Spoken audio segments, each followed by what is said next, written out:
Oh, actually, I'll need this for it. All right, let me pull that back up. There it is. Okay. This is being recorded for the Veterans History Project, the Library of Congress. This is Joseph Deskevich Jr. He was born July 17th, 1967. Okay. So really, I just kind of want to start out hearing like how you got into the service, and how that all prompted. My family has actually been in the country for a very long time. Okay. I'm a son of the American Revolution. My mom's family has served since the Revolutionary War time. Oh, wow. And it wasn't really a requirement to go in the Army. Mm-hmm. It was just, my dad has a big family too. All my grandfathers served. Mm-hmm. My dad has 10 brothers and sisters, or 10 brothers and 4 sisters. They all served in the armed forces. It wasn't that I had to go. It was like everybody else did. Mm-hmm. So if I wanted to sit around and talk with my uncles, I better go do something. I better go do something like they did, or they weren't going to talk to me. Mm-hmm. So, no, I guess that makes sense. yeah, so it was just something I wanted to do. Mm-hmm. It's just like something that was, kind of required, but not really. Yeah, sure. And I went to a Catholic military high school in Washington, D.C. called St. John's. It's been around since 1851, and I went to North Georgia College instead of going to the academy. Okay. North Georgia is the senior military college for Georgia. Mm-hmm. Its appeal to me at 18 years old was that the academy was the academy. North Georgia had the same things, except all the girls on campus were not in the military. And the ratio to women to cadets was 3-to-1. So that was a lot more appealing at 18 years old. So that's what I did. I went to North Georgia College, and I mean, it has a very large contingent of military officers. Matter of fact, General Terry, who is commanding at Shaw Air Force Base right now, is a North Georgia graduate and was my military science 3 instructor. Oh, cool. Yep. That's really neat. Yeah, so there's a lot of North Georgia people here. The current adjutant general was a class ahead of me at North Georgia, over in Georgia, General Gerard. So, it's a good school. Oh, that's cool. It's quietly, has a very good reputation in the Army. So that's why I went. Yeah. So is that what, like while you were there, did they set you up like with all of your training? Yeah. Or what you do is, as an officer, what you do is you take your classes and you go to summer camp, and every Army ROTC cadet in the nation comes together and they train, and they evaluate you and they select you. Okay. And you tell them what you want to do, and then they decide what you're going to do. Okay. So I went, and when I went to summer camp, it was at Fort Riley, Kansas. I enjoyed the artillery days. I thought it was a blast. It was like blowing up and breaking things. I mean, it was cool. And I either wanted to do that or I wanted to do armor. I wasn't really all hip on the infantry thing. I like to hunt and shoot and things, but for some reason the infantry just didn't do anything for me. So when assessment time came around, I put down artillery first and armor second. Okay. And I got artillery, and I did well enough in the artillery school that I got assigned to an elite armor unit. I got the cavalry is the Armored Cavalry is the top of the Rangers of the armor community. Oh, wow. So I got selected to be in the Armored Cavalry, and that was awesome. I was so excited. Yeah. I couldn't tell you, and it was probably the most exciting time before 9/11 to have actually been in the Army and to be doing what I was doing. That's really cool.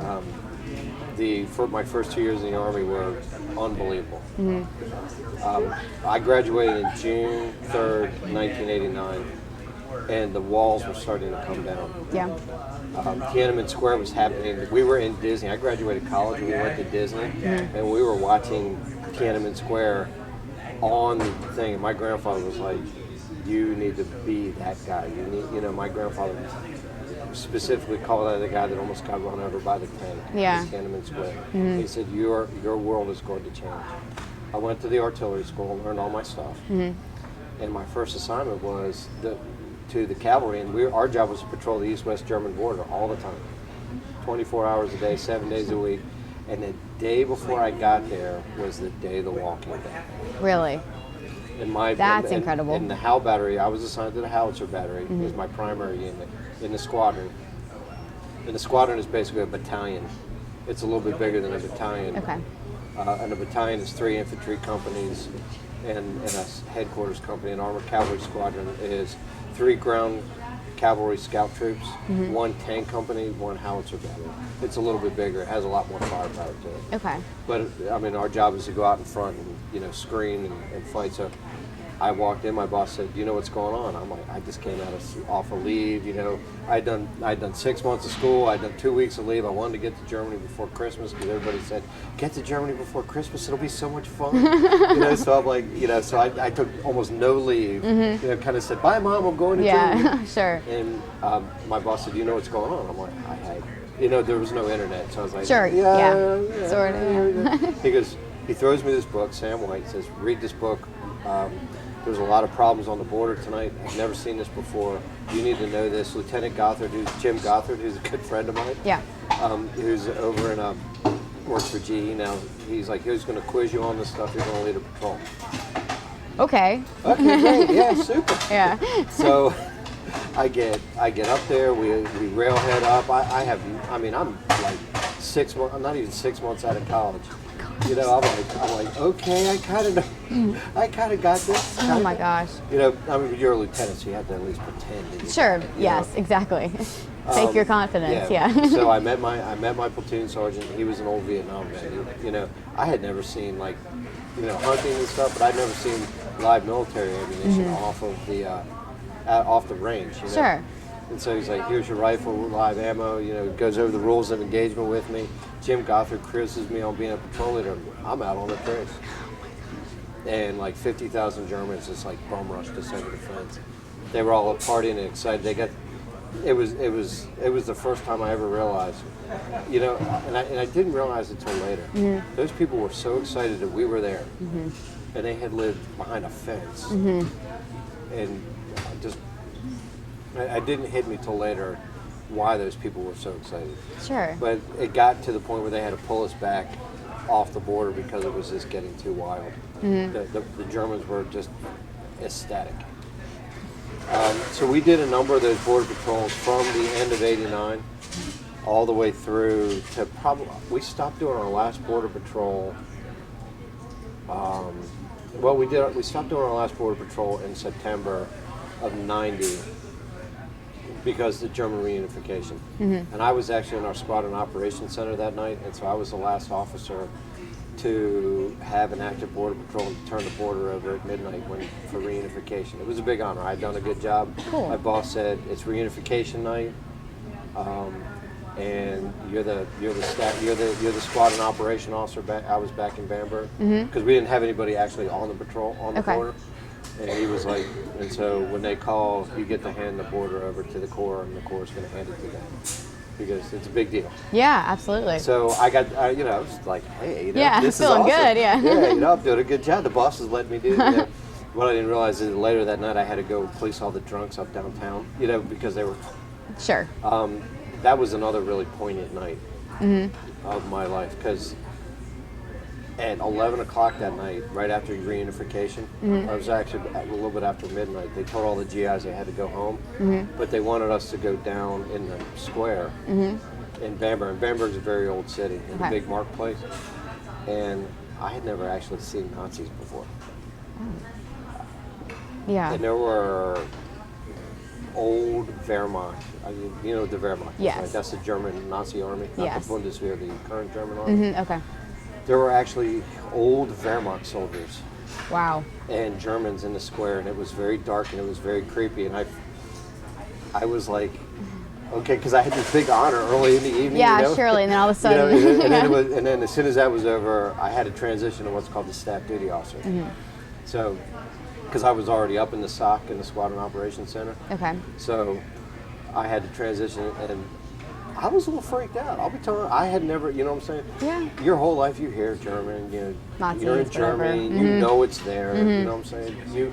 I mean, our barracks was a Wehrmacht barracks before the war, you know. Okay. But it had been in our possession for 50 years. You know, you see this stuff, but you don't, you know, when you see a bunch of like old 65, 70-year-old, you know, late guys in their late 50s, Yeah. at the time, standing out there singing Deutschland, Deutschland, über alles, you know what I'm saying? Yeah. In their old Wehrmacht uniforms. Yes. You get a little freaked. No, you know? that's- I was like, you know, because it's like, wow, it's still there. Absolutely. You know what I'm saying? I was like, you know, I was sitting back, Freaked me out. and the sergeant was driving. He goes, "Hey, sir, what do you say we get out of here?" I'm like, "Yeah, I'm kind of with you." Yeah. Man. Yeah, I'm like, "Do you see any?" You know, well, I had to do my job first. I was like, "Do you see any GIs down here?" He goes, "Sir, I don't see anybody." I'm like, We're good. I'm like, "We're good. Let's go back. Let's go back to the house." You Oh know? my gosh. But yeah, that was interesting. That, you It's know, a reality check. yeah, that was a Yeah. serious reality check because I mean they were old, but I mean they were standing there in the full, Sure. you know, what you had seen on the things with the Just with as the proud, hand yeah. rise and singing, you know, because a Nazi hymn is illegal to sing in Germany. I didn't know that. Yeah, you can't sing Deutschland, Deutschland. They have the current one is different. It's similar in the music, but Sure. and they don't sing that in Germany. I had It's no It's idea. against the law. I didn't either, but Huh. you know, they were singing the. I was. The It was a legal little one. interesting. But what was even more interesting is right after Saddam Hussein had attacked, right before German reunification, and there was a lot of stuff going on. Okay. We had kind of thought we were going back to August. That was September of, it was October actually, October 5th, 1990. Going back, Saddam had invaded Kuwait while we were out at gunnery training in that August. So we were at Grafenwehr gunnery training August 2nd when Saddam invaded. And we were getting intel briefs, you know, we were getting briefs on what the 18th Airborne Corps was doing there. But the way we were getting briefed, we had a feeling we might be, they're going to need a little bit more than the 82nd Airborne, you know? Yeah. Because fighting in the desert is like fighting on the ocean. So you drop 10,000 guys into the middle of the ocean, each individually without a boat, they're not going to be too effective. You Sure, know? that makes sense. So we were watching the 82nd and the 18th Airborne Corps, and it was like, and we kept getting this feeling we might go. So the fall's going through, and we did some different training than we were, you know what I'm saying? We were doing a lot of TOC exercises, which is like headquarters exercises, Okay. computer simulations Okay. that were not in our normal training mode.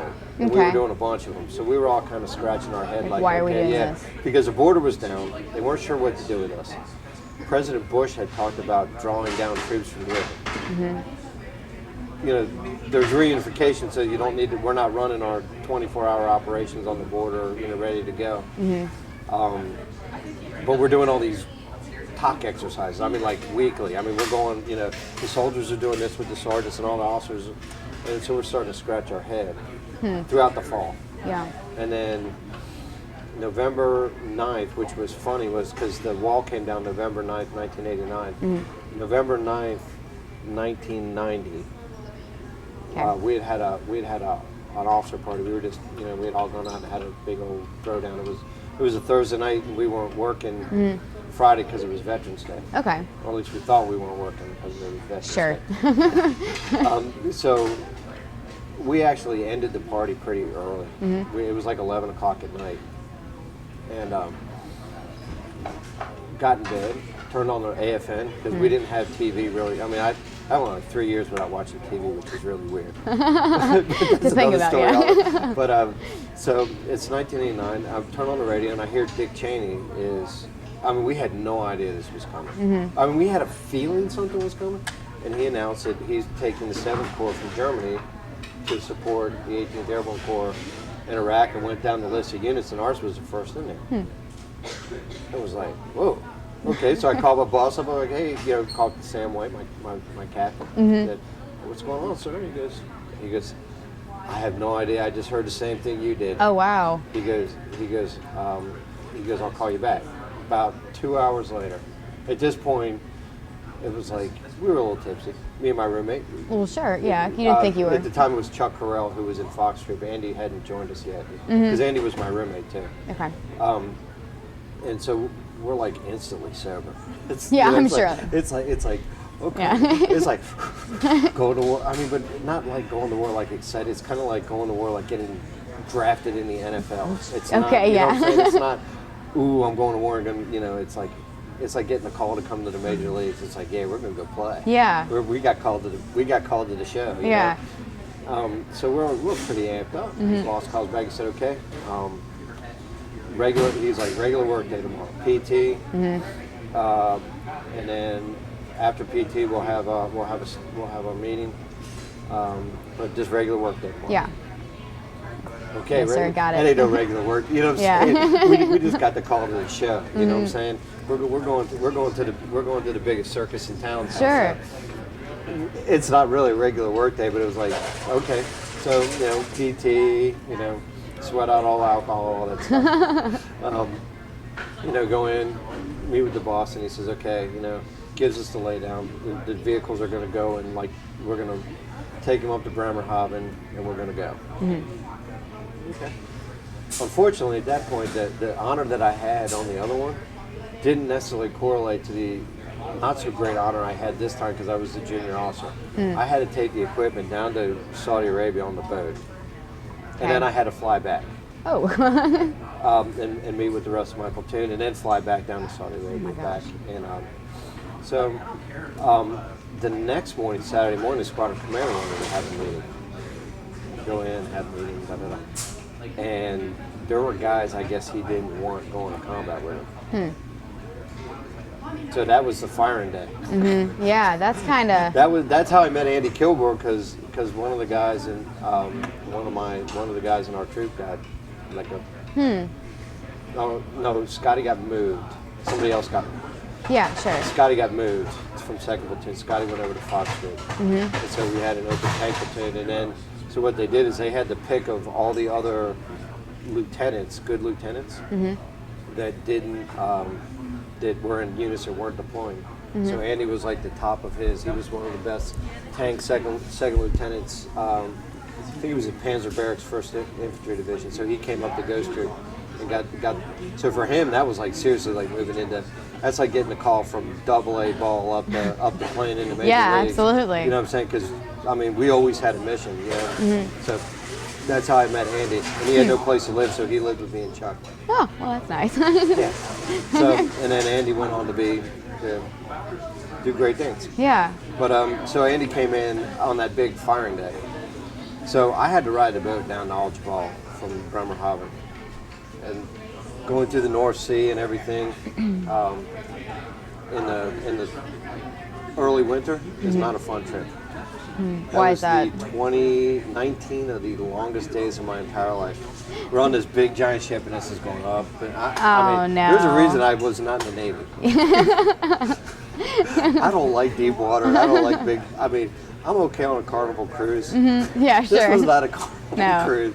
And we were trying to do maintenance on the boat. It's going up and down. I mean, the North Sea is really choppy in the winter. Yeah.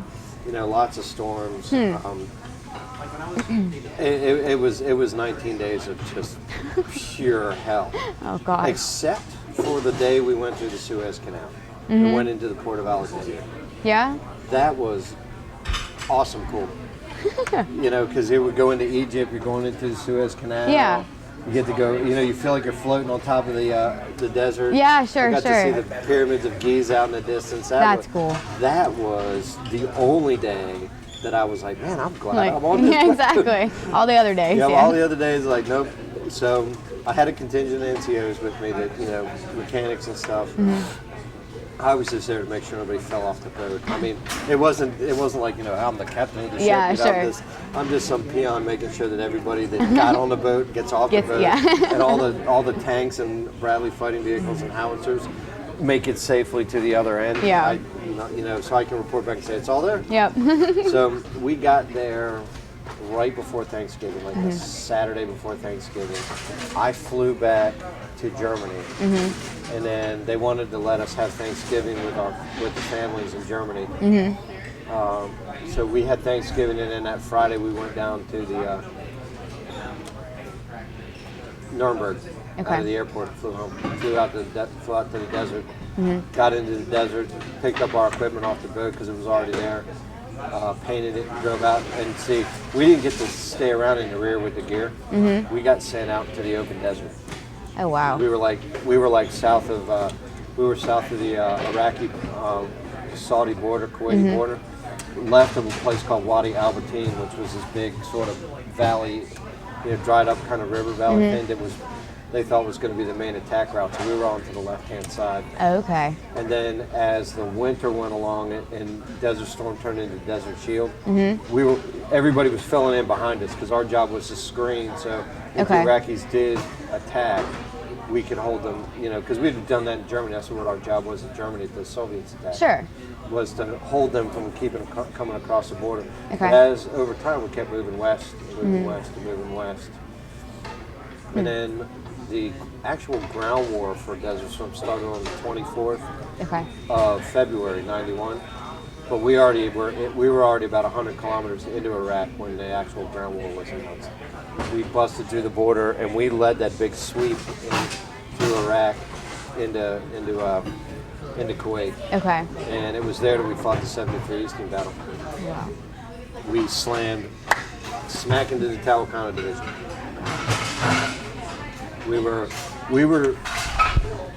I'm kind of glad it worked out the way it did, because the night of the early morning on the 26th of February, that happened on the 26th of February of 91. Our orders were, what we were going to do is the squadron was going to dig a defensive position. My troop was going to go out, way out forward. And basically, remember I told you like a bar fight? Yeah. We were actually going to go out, find a Talakana division with our cav troop. That's 10 tanks and 12 Bradleys. And a fire support vehicle and 2 tubes of mortars.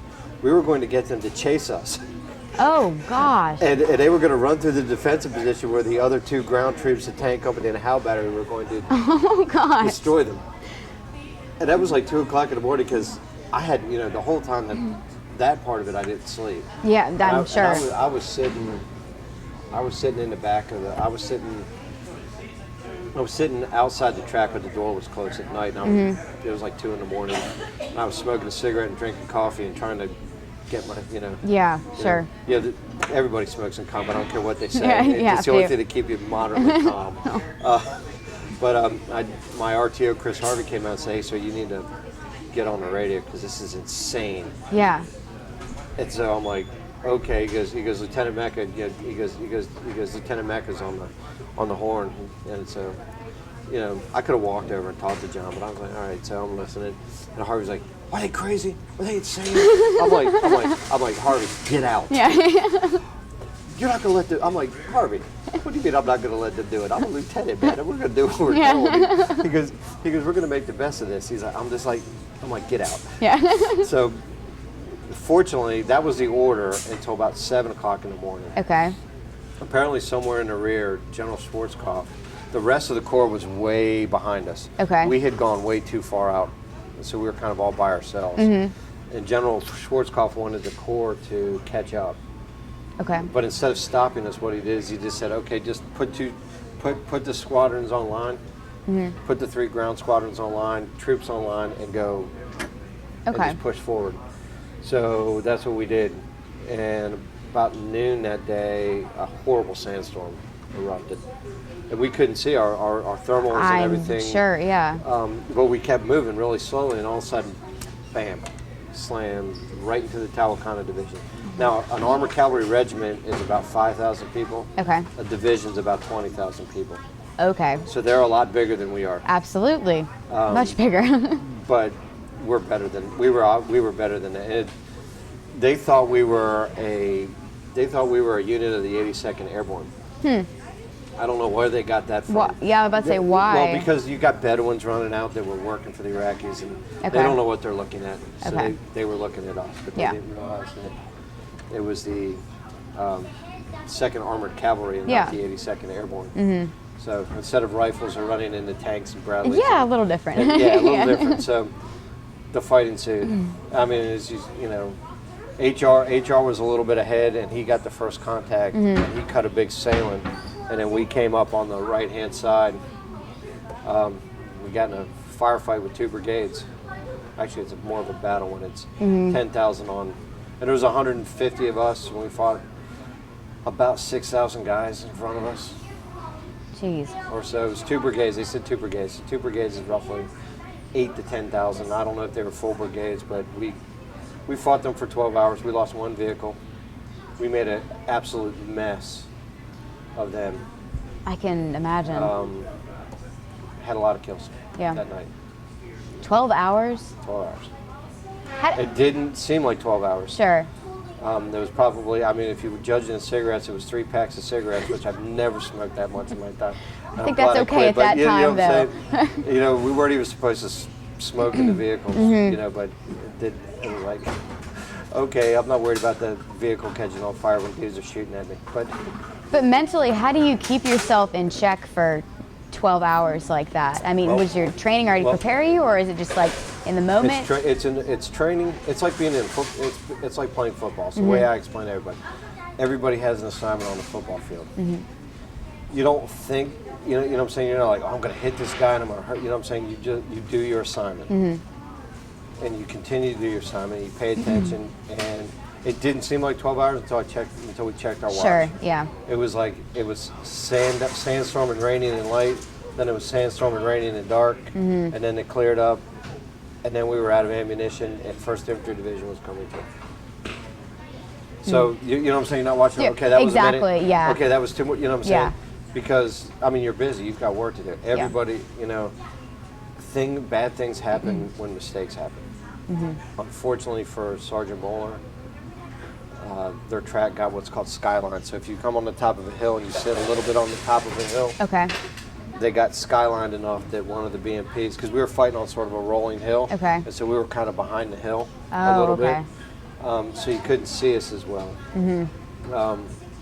And it was an odd shape, kind of like a teardrop hill, and Paul was at the bottom of the hill. Okay, so part of his unit was exposed a little bit. I see. But what happened with Sergeant Moeller's track is they got skylined on the hill, which makes it an easy shot, and it was dusk. Yeah, it seems like it. It was dusk, and it was, and that was all she wrote. Yeah. That's scary. I mean, it's not callous, but I mean, you can make a mistake, you know, same thing. I mean, you watch a football game, guys make mistakes playing football. Sure, Some exactly. Guys, you know, sometimes you execute everything really well, and sometimes you do, but somebody makes a mistake, or you don't run, you're not as quick as it was in practice. And sure, absolutely. those things happen. No, that makes sense. And so, it didn't seem like 12 hours. I mean, it was, but it didn't seem like it. Yeah. I mean, there was just so much stuff going on, and you had to be focused at the task at hand, and, you know. Yeah. We were fortunate that we took only 1 casualty. I mean, my track got shot up pretty good, but I didn't really. I have a 4-man crew. My sergeant's job and my driver's job in that point was to observe and keep the track in a position where we could do our job. So while I was concerned about them, I had, you know, 2 platoons of scouts and 2 platoons of tanks. We needed to move. We needed to continue to move around. So I didn't have an opportunity to really worry about those things. Kind of like you worry about your mortality the day after. No, I mean that would. You know what I'm saying? When it was all over, you know, and we're all parked and we're kind of cleaning up the next morning, you're kind of like, wow, that was pretty intense. Yes, absolutely. You know, and then it's kind of like everything else. Over time, you understand the gravity of it. But we stopped the Talcana Division, and the Corps was able to go through. After the war, they sent us up near Nasiriyah, where we had to, where we were monitoring rebel fighting after the war. And that was its own weird dynamic. In what way? Well, the Iraqis were trying to overthrow Saddam, and we were giving them support. Basically, we were along Highway 8, which runs from Basra to Baghdad. We were only about 30 kilometers from Baghdad for about a month after the war. And the rebels would come in and they would fight the Iraqi army. The Iraqi army was not allowed to cross Highway 8. If they did, we'd light them up. Which is a big interstate. It's like I-20. And there's towns, and there's a big kind of like hill spine that runs through, and the Tigris and Euphrates river valleys are right there. So the rebels would go and fight the Iraqis, and then they'd come back behind us during the daytime, and we'd give them medical support. And the Iraqis weren't. We had just literally kicked their ass all the way up to Baghdad, so they weren't going to mess with us again. Probably not. So. We were doing that, and we were supporting them, and then one morning they had gone out and fought. I mean, it was like clockwork. They'd go out, we'd pass them through, we'd pass them back. Guys, the Iraqis came back in one morning and they were like, and we were packing up. They're like, "Where are you going?" I'm like, "We've been ordered to go home." Yeah. And they're like, "Well, what about us?" You know, I swear to God, that was the hardest thing I ever had to tell anyone. I'm like, I don't know what to tell you. Sure. Just fight the good fight. He goes, "They're going to kill us." I'm like, I don't know what to do. We had to go. And so we went down towards the highway to head back to Kuwait. And we were all lined up and ready to go. Probably, we were sitting there for about an hour, maybe, you know. When you got nothing to do, time either goes really fast or really slow. Sure. The Iraqi artillery that had been sitting there along the Euphrates River Valley opened up on where we were, and that was the massacre of the Shiites that you hear about on TV. Yes. These were all Shiites. Yes. And it was why they don't trust us as far as we could throw them the second time, because they literally went through there and massacred all those people afterwards. God, that's just. Yeah. And I can't imagine having to, you know, because I'm sure like they were relying on you, you know, like they were pretty much we were you were protection. there. And You they thought, absolutely. and they thought we were there to help them, and we thought we were there to help them. Yeah. It was tough. It was hard because we wanted to help them. I mean, God knows if we would have stayed there for longer, maybe there wouldn't have been Iraq in 2003, and maybe we would have been able to have kept Al Qaeda in Saudi Arabia, you know, and Bin Laden, and not give, you know. It's kind of like, you know, wish and hope, and you know, but we were there. Yeah. And they were succeeding. The Iraqi army was beaten, and that was the perfect time to do it. And they were making great inroads. As far as like the relationships, like while you were there, like with the locals, what kind of as far like did you interact with them much? Yeah, we interacted with them a lot, actually. And what was that like? I mean, culture-wise. The women were freaked out by us. Really? Yeah, we had a couple incidents. You know, Paul Haynes. I spent a lot of time with Paul Haynes on the Euphrates River Valley because we didn't want to send my vehicle up in there because it was muddy, and we wanted to keep it back. You know, so I kept Sergeant Lashley and Ray Kelly with the vehicle back with the squadron talk or the troop talk, and I went up forward with Paul, and I gunned his Bradley for him. It's kind of odd to have two officers in one vehicle, but it's, you know. And so one day, this man comes up to us in a car. He has two wives.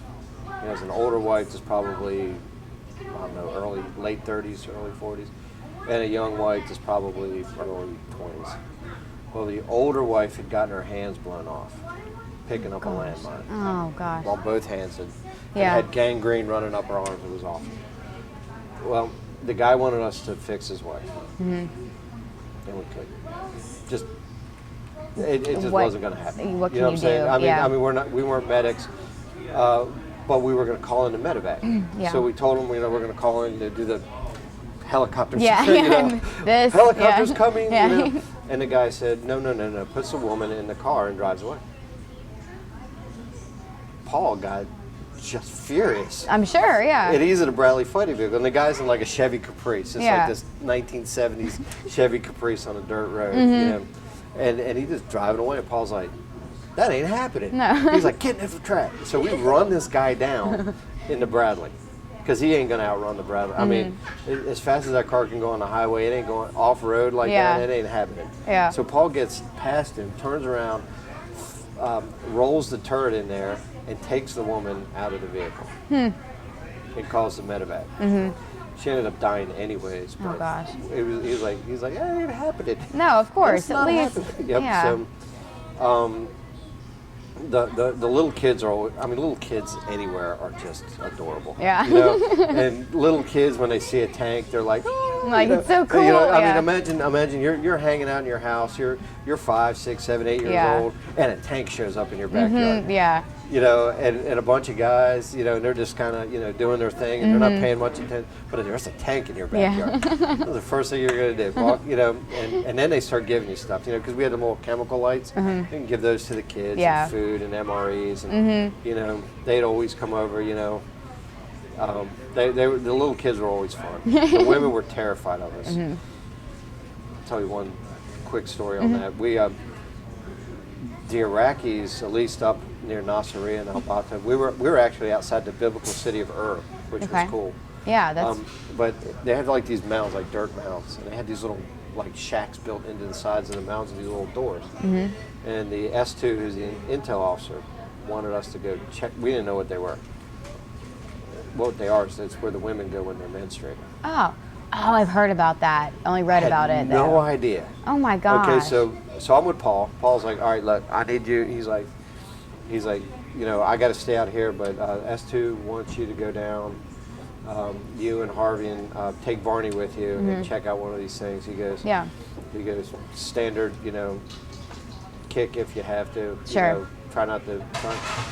So, all right, we roll up there. You know, I mean, granted, and you're talking. I'm 23. Yeah. Chris Harvey's 24 and Barney's 20. Okay. You know what I'm saying? You know what I'm saying? We're not like old, mature dudes. Sure, that know, absolutely. You know, we're young guys, you know. I mean, and we're tactical. We're doing it right. You know, we go up there, knock on the door. Okay. And we hear something in there. Hit the door again. Chris Harvey's like 4 foot nothing tall. You know what I'm saying? He's like, okay. And Harvey and Barney's like, I don't know, he's probably 5'10", but you know, weighs $120. And there's this big door in front of us, and it's like, okay, who's kicking the door? I'm like, all right, I'll kick the door. I mean, because the officer's not, as the officer, you're not supposed to be the first one running through the door. Sure, absolutely. You know, self-importance wise, I'm not the one. The PFC and the specialists are supposed to. Are supposed to go charging it. I'm like, fine, guys, I'll kick the door. You know, I'm like, and I'm thinking to myself, man, I brought the bean pole and the munchkin with me. So I'm like, all right, I'm gonna kick the door. Barney, you got the right, you know, because he's on this side. So I'm like, you shoot left, Chris, you shoot right, and get a grenade if we get. We kick in the door. I kicked in the door. Go through. Harvey's like about to throw the grenade. I'm like, put the grenade away. He's like, what is it? I'm like, just put the grenade away. Oh my gosh. There's like 10 women in there from like 14 to 30 something. Yeah. I mean, you know, they don't have the same sort of feminine hygiene Sure, stuff. absolutely. You know, they're scared. I'm sure petrified at that point. It's, you know, we're like, oh dear Lord, what have we just done? You know, it's not the most sanitary place in the world. Yeah, I'm sure. You know, Ed Vardy's like, sir, we got to get out of here. I'm like, you know, these women are just like, you know, but you know, I'm like, before you do, just check and make sure there's no weapons in here. And they're like, sir, there's a bunch of women in here, and I know what's going on. Just check to make sure there's, you know, so we do a quick check. You have to, Yeah, we do a quick check. Call the S2, and he goes, so what is it? What is it? And I'm like, hey, sir, you know, I'd rather not tell you over the radio. He's like, no, you need to tell me. You need to tell me. You need to tell me we need to know. Do we need to do something with it? And I'm like, sir, I'd rather not. I said, maybe Doc needs to come down. You know, maybe Doc Pate, who's like the PA, who does like, you know, does like surgery, you know, at the squadron aid station. I'm like, maybe Doc Pate needs to come. And I guess you need, you know, because at that point, Red Scott's a great guy, you know, and he usually never goes. He goes, you need to tell me right now. I'm like, sir, it's a place where women are menstruating. And I really did want to have to tell you that over the radio because everybody's listening. Yeah, I mean, I'm sure because it goes across. You know, and all you hear is these cackling and laughing. I'm like, you gotta be kidding me. You know, I'm just like, please, no, I want to have to, you know. So Doc Pate went down, you know, to make sure that they were okay. Sure, absolutely. They called I guess they got one of the doctors from Corps, you know, one of the GYNs from Corps to come down. Sure. You know, because we actually do a lot more humanitarian stuff than people would be aware of. So they came down and checked them out. You know, so, yeah, just a quick check, but yeah, that was funny. We still talk about that. Oh, I'm sure that's a good story to keep. You know, because I'm like, man, I almost shot. Yeah, I'm like shot that poor woman. I know, seriously. I went in the door. It was like, I mean, I'm glad this one Pull the lady. grenade. I was like this. I was like, I kicked in the door, and it went in. Thank God, because you know, because I was thinking, it looked like it went in, but we weren't really paying attention. Sure. The door was Of going. course. And I just put my hand out. Hold the grenade, Chris. Don't throw the grenade. Oh my gosh, that's But so funny. that was, but you know, you see people. I mean, they come around Yeah. from, you know, tank in your backyard. What are you gonna do? Yeah, I guess that's true. You know what I'm saying? I mean, especially the kids. I mean, and the same thing in Germany and Korea. You know, wherever we were, you know, tanks show up. The kids, Yeah. and the older kids tell the little kids, if you go up, they'll give you stuff, because we always do. We give them whatever we have. You know, we'll give them MREs or. what's an MRE? It's meal ready to eat. It's a little brown Oh, bag. okay. Yeah, we'll give them food, or most of the time they want the little chem lights. The You ones know, that every little kid loves the little glow sticks. You know, we have tons of them in the Army. So Oh, that's You know, cool though. It's like, I mean, that's cool because I mean, you do hear a lot of the non-humanitarian type efforts. You know what I mean? So you don't really hear about all the things that are helpful. yeah, and we do. I mean, for the betterment. we would give them water. You know what I'm saying? Yeah. I mean, you're out on patrol. You know, in the evening. You know, in patrol. You run some foot patrols, but most of it was in the track. You know, and as you're driving through, you know, little itty bitty towns, you see people in there. It's like, hey, Sure. after dinner, go over there and give them our chicken. So Yeah. we, you know, if we got extra food, if we had a hot meal for dinner, we would take them over our food. Yeah. We'd take them over water. One of the scout sections, they chopped up a goat one night. And one of the Bedouins wanted to eat because we had given them so much stuff, and we're like, guys, you can't. You know what I'm saying? I think they ended up eating it anyways because they didn't really tell us what they did or didn't. But you know what I'm saying? But you know, it's kind of like anything else. If you're nice with people, they're gonna be nice with you. Absolutely. There are horrible people in the world. And I saw the Iraqis did some pretty horrible things to the Kuwaitis. We rescued 2 girls that had been kidnapped and raped. They're about 16 from these 2 Iraqi soldiers. Gosh. They ended up dying on us, but they had anything you can imagine that captives in a rape situation would have to go through. These Sure. poor girls went through. That's terrible. And I felt awful for them. I learned mercy. Yeah. I learned God's mercy in that, because you know, we probably could have left those guys to be buzzard food, but we didn't Sure. do anything to them. We captured them. We didn't Sure, let them go, absolutely, yeah. But we could have easily plugged them and left Yeah. them. Especially after what we saw in the house where they were, because and we rolled up that'd and be they ran, hard. and these 2 Iraqi soldiers ran out of this house. Yeah. This was way after the war too, in Kuwait, and like, what the heck are these knuckleheads doing? Yeah. So we ran them down, and they surrendered immediately. We went in the house, and it was awful. That would be such a, I don't know, a difficult situation just to have to deal They with. had been they were still pretty girls, but they had been really beaten. Yeah. And abused very badly. It was hard. It was hard not to just be like, okay, guess what? Trial's here, dudes. Yeah. But we didn't. We turned them back over, and I don't know, you know, and we did a report, and you know, Absolutely. this is what we found. Yeah. You know, the S2 came down and took care of it from there. But there are bad people in the world. Absolutely. You know what I'm saying? Yeah. And they do bad things. Yeah. No, that's very true. And it's sad to see it. When you're in combat, what you got to make sure is that you don't give up your soul. You know, if in combat, if you kill somebody, and there's a difference between killing somebody and murdering somebody. You pretty much realize that really fast in combat. You have to. I'm sure. You know, you have a job, but when the job's done, I mean, we shot up an objective before the 73 Eastern that morning, and as soon as we were done shooting them up, we were giving them medical attention. I mean, like, boom. You know what I'm saying? We go over, we secured the vehicles that we had destroyed. They were 2 MTLBs. We took the equipment. We separated the prisoners. We, you know, checked the dead, you know, for anything, and then we proceeded to give medical attention, just like that. You know. Yeah. I mean, it's not like, you know. Some of them didn't make it, but the guys try. I mean, and these guys aren't paramedics; they're just Cav Scouts. Yeah. And they did everything they could. I mean, giving IVs like they were training, because it's nothing personal. I guess that's what true. causes problems is when you make it personal. At the point that you enter any sort of malice into the combat, it becomes personal, and then it's between you and God. Because the commandment says, "Thou shalt not kill. Thou shalt not murder." Sure. You put malice in your heart and do that, then it's an entirely different game, and you need to not, you don't give up your soul to do those things. And that's probably, I mean, I can imagine, like, as a Christian also, just that distinction, being able to make that, and you know, having to see it from the perspective to where it's where actually necessary. it's actually very cut and dry. It really is. You know what I'm saying?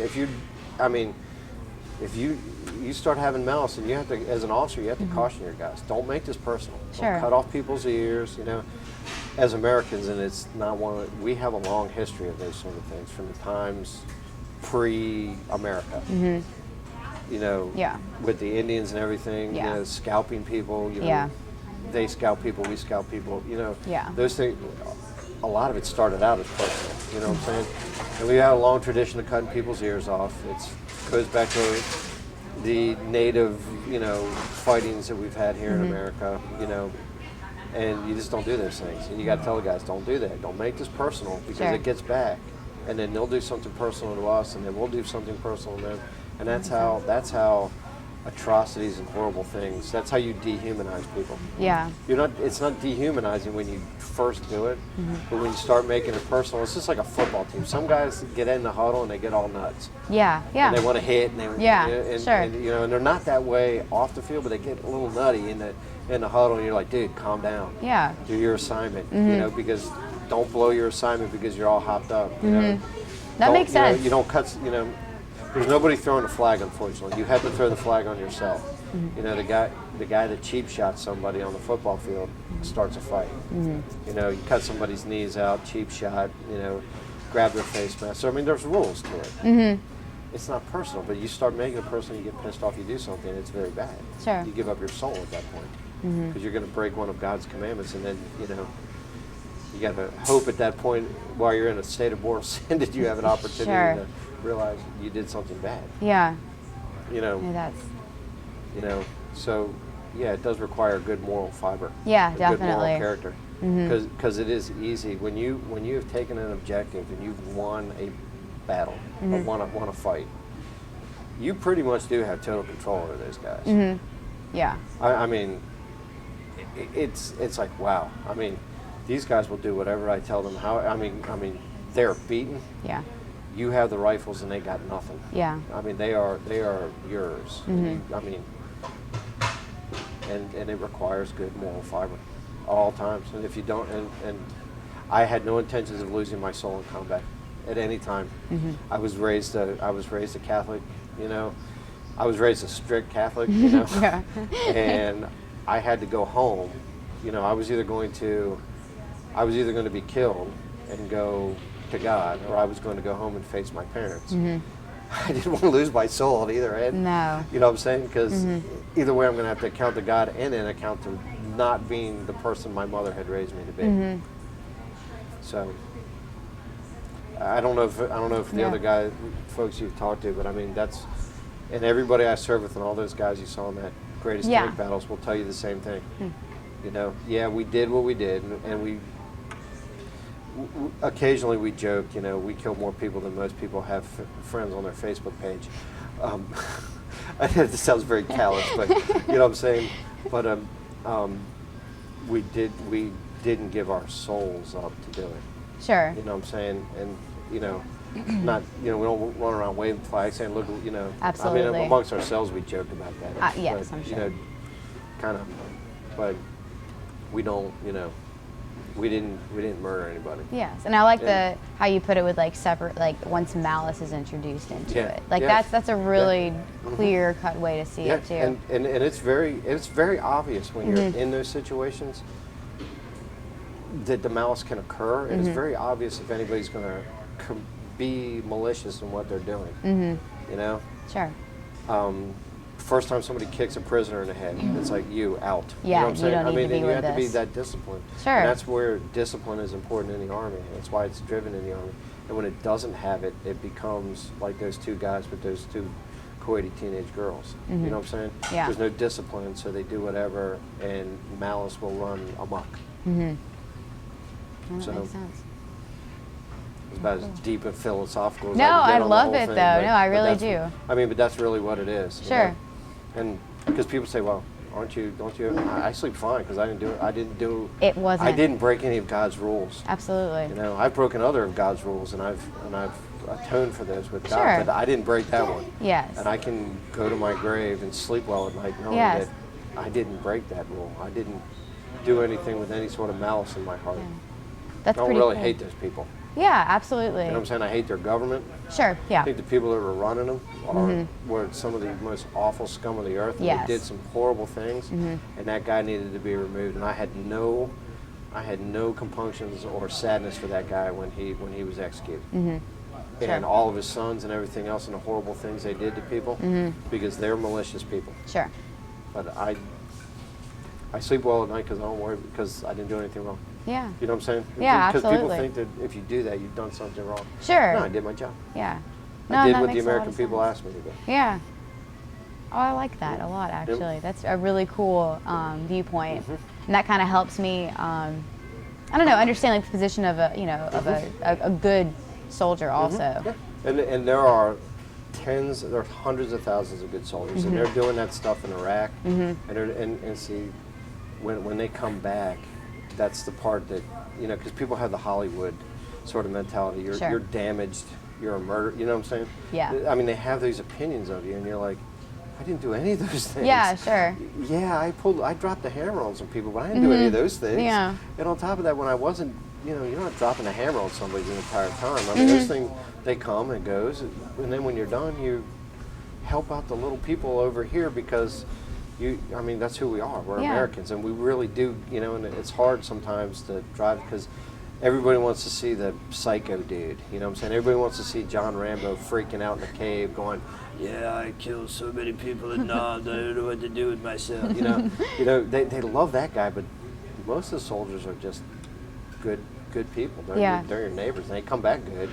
But everybody wants to, they're afraid like, ooh, are you crazy? Yeah, Are you exactly. crazy? I'm not crazy to do anything wrong. I'm Exactly. the same, No, that's really cool. Yeah. So. Awesome. Well, thank you. You're welcome. So much. Yeah. This was really cool, and like I said, it's been interesting, like seeing. I'll turn this off so it doesn't feel awkward Yeah, 'cause anymore.